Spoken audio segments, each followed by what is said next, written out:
ప్రదేశాలను వెనక్కి నెట్టేస్తూ ఎంత వేగంగా ముందుకు వెళుతున్నా ఒక ప్రశ్న మాత్రం ప్రతి వారాంతం ఎదురొస్తూనే ఉంటుంది. అన్వేషణ ఎంత దూరమైనా వెళ్ళగలదు, ఒక్కరి కోసం ఎంతమందినైనా కలవగలదు. కానీ ఆ ఒక్కరు ఎవరు, ఈసారి ఎవరిని వెతకాలి అనేది తెలియాలంటే సినీ చరిత్రను తిరగేయాల్సిందే. వెండి తెరపై ఎన్నో విజయాలు అందుకొని తర్వాత కనపడకుండా వెళ్లిపోయిన వాళ్లను తిరిగి అభిమానులకు చూపించి వాళ్లతో మాట్లాడటమే అన్వేషణ సంకల్పం. ఎలా వెతకాలి అనే దానిపై పగడ్బందీ ప్లాన్ ఉంది, కానీ ఎవరిని వెతకాలి అనే దానిపై ఆనవాళ్లు దొరకలేదు.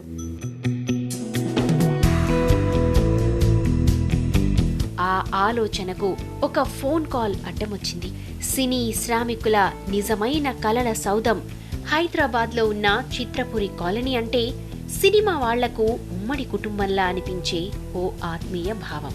అక్కడ స్పెషల్ స్టోరీ కోసం వెళ్లిన టీవీ9 బృందానికి ఆ చిత్రపురి నిర్మాణం వివరాలను కనుక్కుంటే ఒకరి పేరు చెప్పారు. అతనిని అన్వేషణ చేయొచ్చు అని చెప్పారు. నిజమే అనిపించింది. అతనిని చాలాసార్లు చూశాం, ఎంతో నవ్వుకున్నాం, ఎంతో ఇష్టంగా చూశాం అతని నటనని. మళ్ళీ కలవాలి, మళ్ళీ చూడాలి. ఎక్కడున్నాడో అడిగాం. ఇక్కడ ఉంటారు, వాళ్ళ ఊరిలో కూడా ఉంటారు, ప్రస్తుతానికి ఊర్లోనే అనేశారు. చిత్రపురి కాలనీ దగ్గర స్పెషల్ స్టోరీకి వెళ్లిన టీవీ9 టీం నుండి వచ్చిన ఒక కాల్ అన్వేషణకు దిక్సూచిలా అనిపించింది. వాళ్ళు ఒక నటుడి పేరు చెప్పారు. అతడిని కలవాలి, అభిమానులకు అతన్ని చూపించాలి. ఇదే ఇప్పుడు అన్వేషణ ముందున్న టార్గెట్. సమయాన్ని గెలవాలి, నిమిషాలను కొలవాలి. ముందడుగు వేసే ముందు ఎంత ముందుకు వెళ్లాలో తెలుసుకోవాలి. చిన్న ఊరేగా, అడిగితే చెప్పేస్తారులే అనుకున్నాం. అన్వేషణ ప్రయాణం మొదలైంది.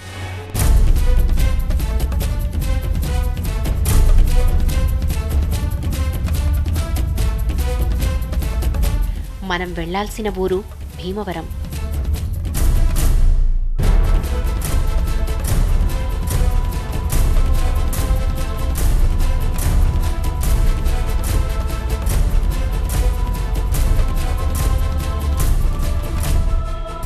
పొగ మంచుతో ఆహ్వానం పలుకుతోంది కొత్త ఉదయం.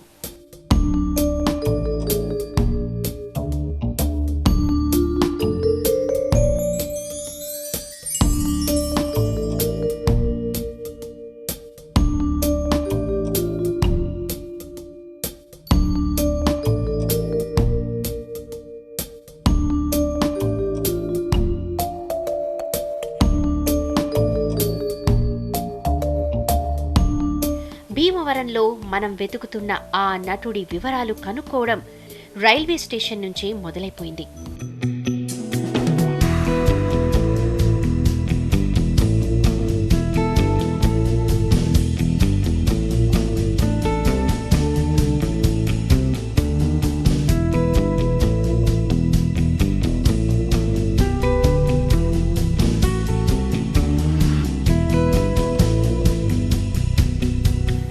ఒక్కొక్కరిని అడుగుతూ వెళ్లే మార్గంలో అతను చిన్నప్పుడు చదువుకున్న పాఠశాల వైపు వెళ్ళాం. మనం వెతుకుతున్న నటుడికి సుమారు 80 సంవత్సరాలుంటాయి.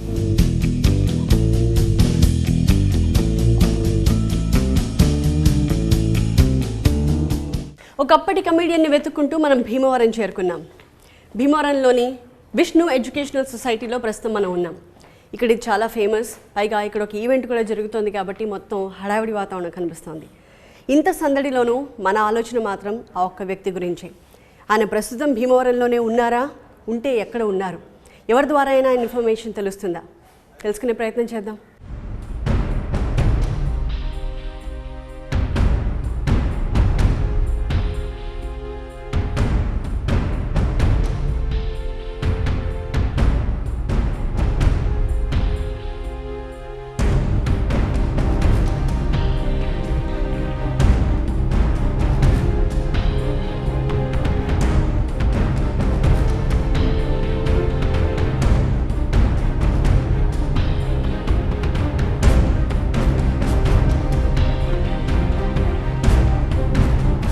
వెంటనే అతను చదువుకున్న కళాశాలకి వెళ్ళాం.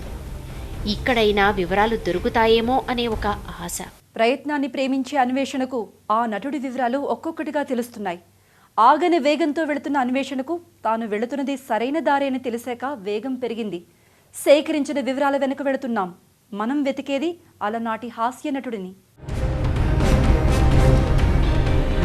ప్రయత్నాన్ని ప్రేమించే అన్వేషణకి చిన్న మాట చాలు ఎటైనా వెళ్ళడానికి.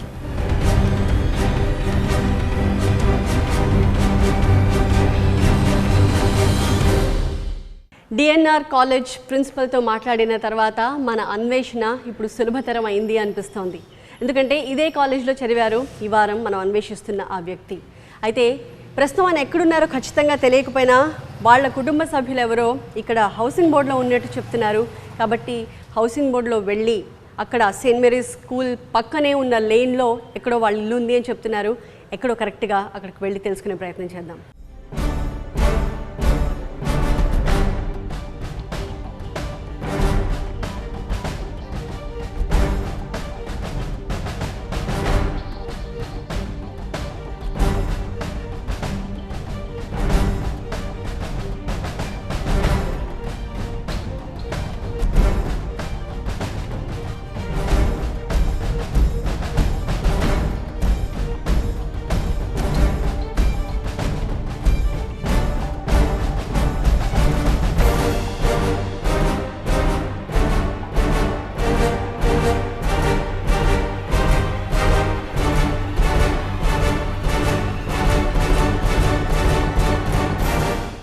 క్షణం కూడా లెక్కించుకునే అన్వేషణ అతని ఇంటికి వెళ్లి వాలింది.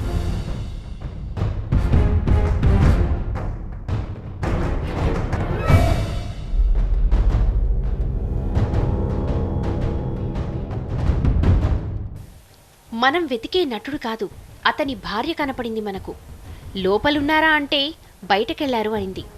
బహుశా ప్రకృతి వైద్యశాల వద్ద స్నేహితులతో కలిసి ఉండొచ్చు అని చెప్పింది.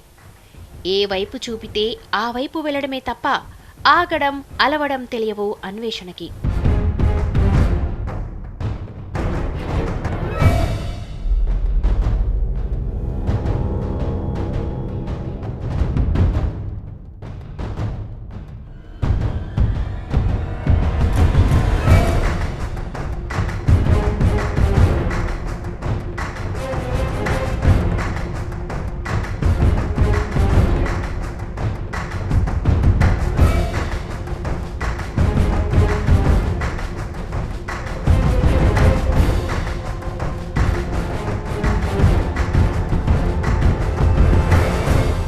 భీమవరం ప్రకృతి వైద్యశాలకు వెళ్లి కనుక్కున్నాం.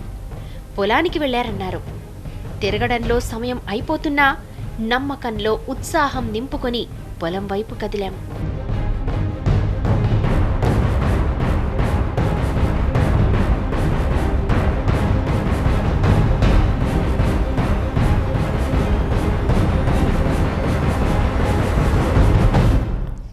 ఆయన కామెడీ చేస్తే సునాయాసంగా నవ్వుకున్నాం. కానీ ఆయన్ని పట్టుకోవడం మాత్రం అంత ఈజీ జాబ్ కాదనిపిస్తుంది. భీమవరంలో ఆయన పట్టుకోవడం పెద్ద కష్టమేమీ కాదు అనే ఫీలింగ్తో ఇక్కడికి వచ్చాం. వాళ్ళ ఇంటికి వెళ్ళాం. ప్రకృతి ఆశ్రమానికి వెళ్ళారన్నారు. ప్రకృతి ఆశ్రమానికి వెళ్తే జస్ట్ ఇప్పుడే పొలం దగ్గరికి వెళ్ళారన్నారు. సరే, దారి పొడవునా కనిపించిన పొలం అంతా చూసుకుంటూ వచ్చాం. ఎక్కడ ఆయన కనిపించలేదు. ఇప్పుడు మామిడి తోటల దగ్గరికి వచ్చాం. ఇక్కడ కొంతమంది కనిపిస్తున్నారు, మాట్లాడుకుంటున్నారు. కనీసం వాళ్ళైనా సారథి గారి గురించి మనకు చెప్తారో లేదో ట్రై చేద్దాం.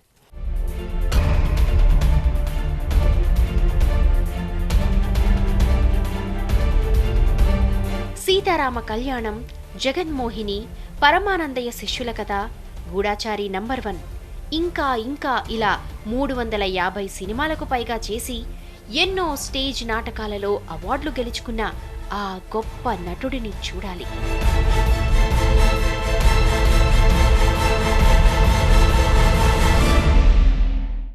ఇంటికెళ్ళాం, లేరన్నారు.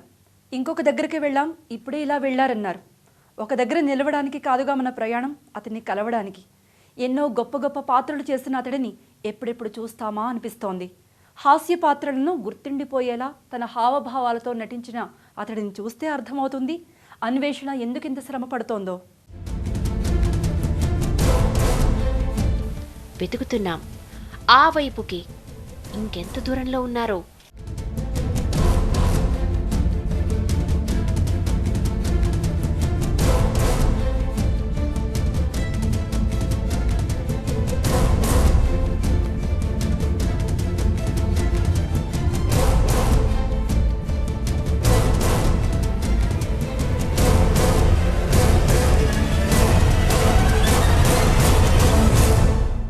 ఇతనే సారథి.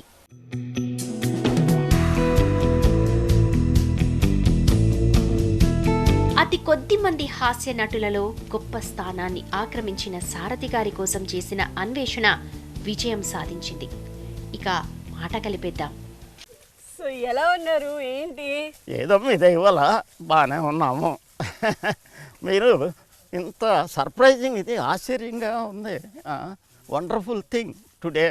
మీరు అంటే దీప్తి గారు అంటే ఇక్కడికి రావటం అలా మా భూమి అంతా అదృష్టం పంచుకుంది. అవును, మరి వెండి తెర మిమ్మల్ని మిస్ అవుతోంది కదా, అట్లా మరి మీరు ఎక్కడున్నారు? బుల్లి తెర మీదైనా చూపిద్దామని వచ్చాం.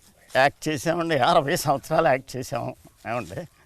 తర్వాత ఇంకా మరి కొత్త వాళ్ళకి అవకాశం ఇవ్వాలి, మన ఆరోగ్యాలు కూడా మరి కలిసి రావాలి కదా. అవునవును, అందుకోసమని చాలా బాగుంది మిమ్మల్ని కలవడం. సో ఏంటి, హాయిగా ఇలా పొలాల్లో అక్కడ ప్రకృతి ఆశ్రమం దగ్గర ఇలా హాయిగా సేద తీరుతున్నారు అంతేనా? అంతే అండి. మొత్తం మా జీవితం అంతా చిత్రంగానే ఉంటుంది ఎప్పుడూను. అలాగే చిత్రంగా మీరు వచ్చేసారు ఈవేళ మా దగ్గరికి. అంటే ఇట్ ఈస్ ఎక్స్ట్రాడినరీ వండర్ఫుల్. 60 సంవత్సరాలు సినిమాల్లో యాక్ట్ చేస్తూ ఉన్నామండి. యాక్ట్ చేసి ఈ మధ్య ఒక 10 years అవుతుంది నేను సినిమాలు తగ్గించుకొని. మీరు 10 సంవత్సరాలు అంటున్నారు కానీ నాకు తెలిసి 20 సంవత్సరాలు. అప్పుడెప్పుడో గణేష్లో చూసాం మిమ్మల్ని. అంటే తర్వాత చేశారా? చేయలేదు. అంటే గణేష్ రిలీజ్ అయ్యి 18 సంవత్సరాలు అయిపోయిందండి. 19. అప్పుడెప్పుడు నాకు తెలిసి 98లో వచ్చింది అంటే గణేష్. అంత గొప్పగా మర్చిపోయాను అనమాట యాక్టింగ్ గురించి. అంటే మీరు ఇంకా 10 ఏళ్ళే అనుకుంటున్నారంటే, అంటే మీకు ఇంకా లోపల మమకారం ఉంది ఇండస్ట్రీ పట్ల, ఇంకా చేయాలని, అంతే కదా? ఉంటుంది కదండి. మొత్తం చిన్నప్పటి నుంచి యాక్ట్ చేస్తూనే ఉన్నాం. అంటే నా నట జీవితం 5వ సంవత్సరం నుంచి స్టార్ట్ అయింది. మా ఫాదరు కడల వీరదాస్ గారు అని పెద్ద హరిదాస్ గారు, ఆయన శకుంతల నాటకం వేశారు. శకుంతల నాటకం వేస్తే అందులో భరతుడు నేను యాక్ట్ చేశాను. అప్పుడు యాక్ట్ చేస్తూ ఉంటానండి. అంటే మీరు ఆశ్చర్యంగా ఉంటుందేమో కానీ నేను అక్కడ భరతుడి కథ నటిస్తూ ఉంటే స్టేజ్ మీద జనం ఓకే రూపాయలు రూపాయలు రూపాయలు రూపాయలు గరిటేసేవారు. అప్పుడు నాకు 5 సంవత్సరాలండి. 5 సంవత్సరాల మీద రూపాయలు ఎలా పడతా ఉంటే ఎలా ఉంటుంది ఫీలింగు? మనకి ఇంకా చదువే వస్తుందండి, చదువు రాదు కదా. నాకు తెలుసు మీ ఎడ్యుకేషన్ గురించి, మీ స్కూల్ కాలేజీల దగ్గర మేము తెలుసుకున్నాం. మీరు ఇంటర్ ఫెయిల్ అట, అవునా? అవునండి, చాలా గొప్పగా ఫెయిల్ అయ్యాను. గొప్పగా ఫెయిల్ అయ్యా అంటే ప్రిన్సిపాల్ కూడా కంగారు పడ్డాడు. ఏంటే ఎస్ఎల్సి కూడా ఫెయిల్ అయిపోయాడు అంటేనే ఇంటర్మీడియట్ ఫెయిల్ అయిపోయాను. అలాగా ఎస్ఎల్సి విచిత్రంగా పాస్ అయ్యానండి. పాస్ అయితే మా నాన్నగారు కంగారు పడి 116 కొబ్బరికాయలు కొట్టాడు. పాస్ అవ్వకూడదు, ఎలా పాస్ అయ్యారన్నా? విచిత్రం, అదొక విచిత్రం. నా జీవితంలో ఎన్నో విచిత్రాలు జరుగుతూ అదొక విచిత్రం అనమాట. ఎస్ఎల్సి పాస్ అవటం. తర్వాత ఇంటర్మీడియట్ బాబు అని చదవటానికి వెళ్తే అక్కడ ఫెయిల్ అయ్యామండి. అదొక చిత్రం. అప్పుడు అంటే మొదటి నుంచి ఇంకా యాక్టింగ్ వీటి మీదే. అవునండి. మరి వెళ్దాం ఒకసారి వెనక్కి వెళ్ళి, అప్పట్లో మీరు యాక్ట్ చేసిన ఆ పాత అనుభవాలు, మీ మెమరీస్ ఏంటి, ఇప్పుడు ఎలా ఉన్నారు, మీ ఫ్యామిలీ గురించి, ఇవన్నీ విషయాలు మాతో మాట్లాడండి. పెద్దవారు మిమ్మల్ని నుంచోబెట్టి మాట్లాడితే బాగోదు, కూర్చుని మాట్లాడదాం ఎక్కడైనా. ఓకే.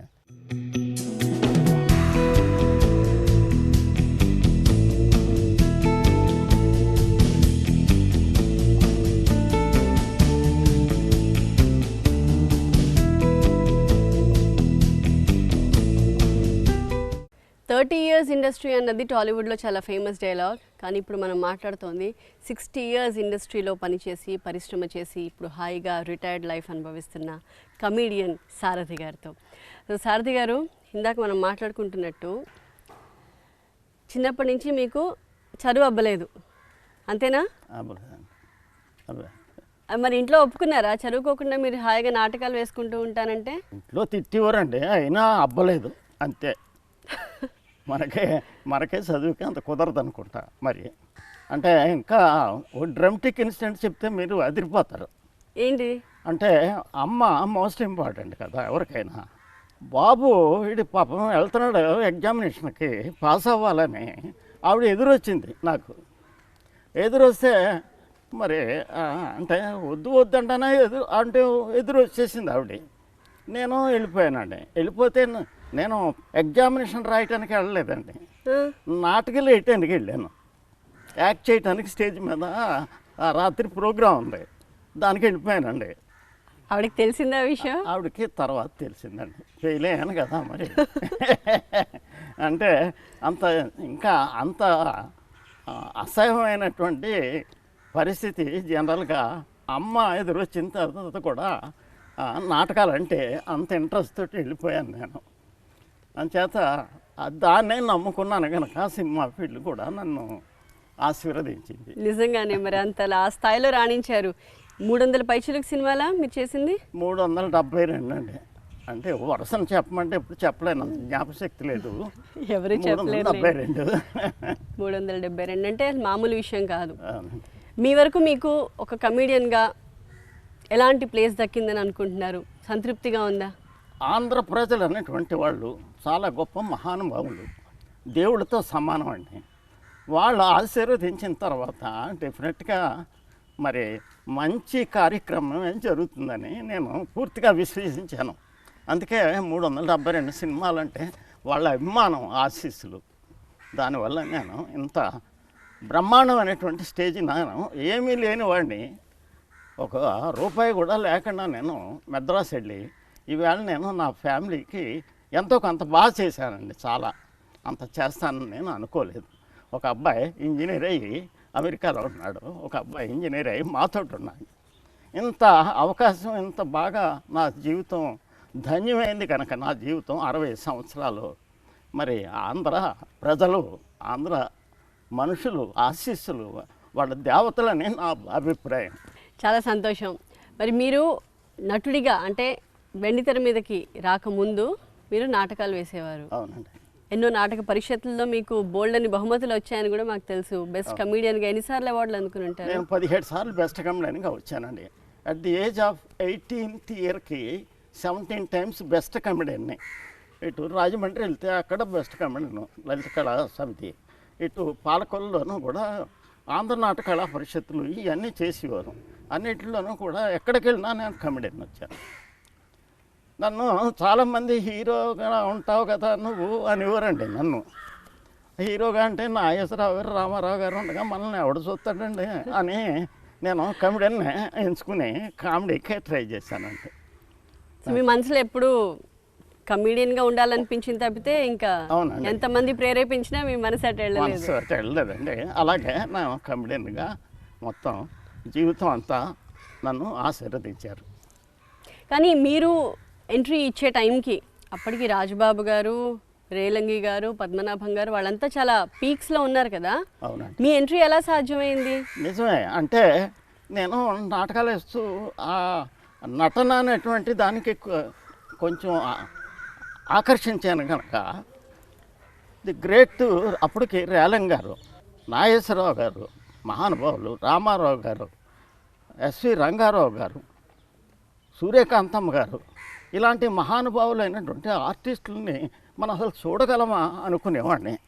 నేను మొత్తానికి మద్రాసు వెళ్ళాను. ఆ మద్రాసు వెళ్ళిన తర్వాత వాళ్ళతో చూడటం కాదండి, వాళ్ళతో నటించాను కూడా, నా అదృష్టం.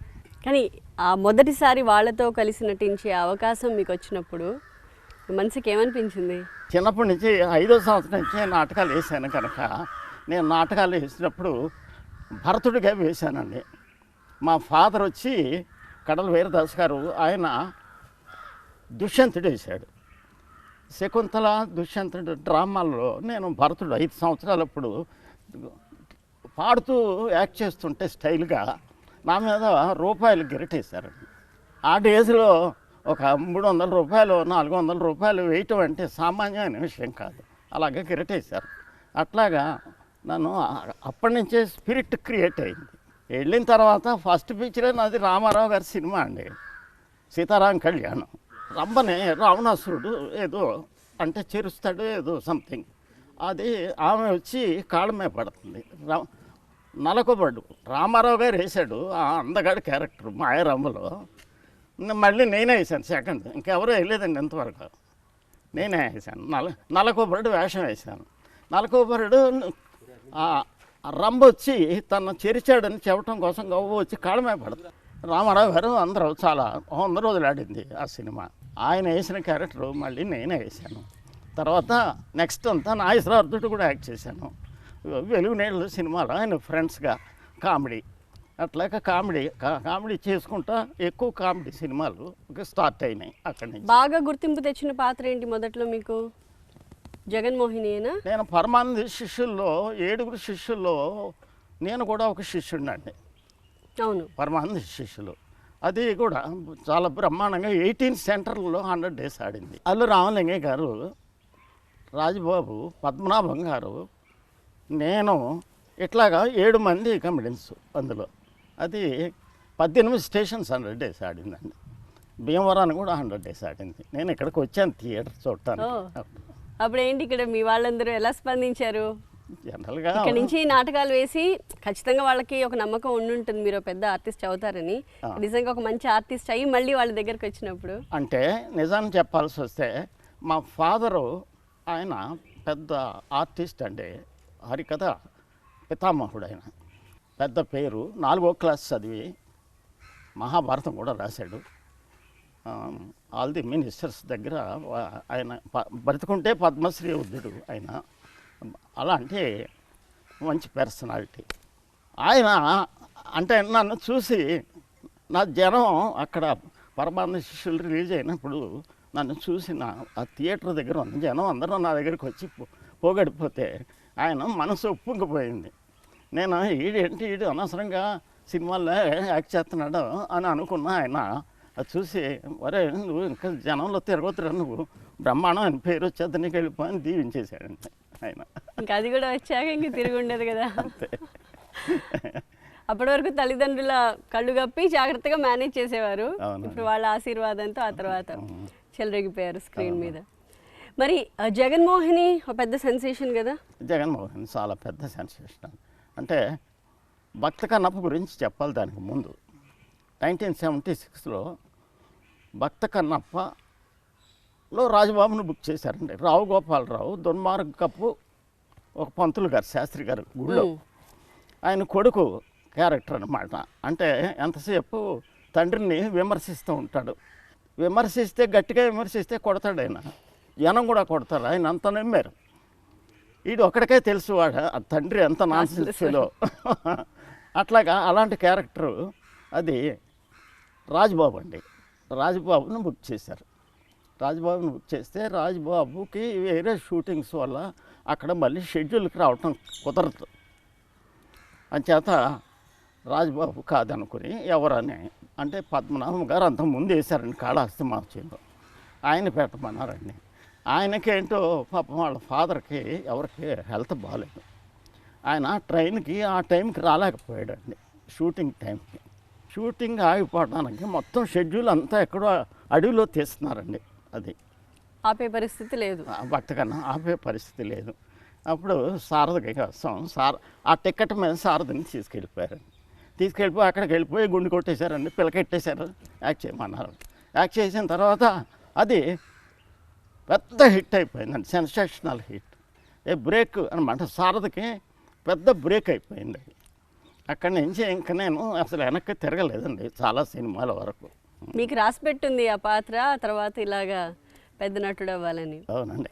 కానీ మీకు ఆ ఫస్ట్ బ్రేక్ వచ్చిన వెంటనే అవకాశాలు వరుసగా వచ్చేసాయి.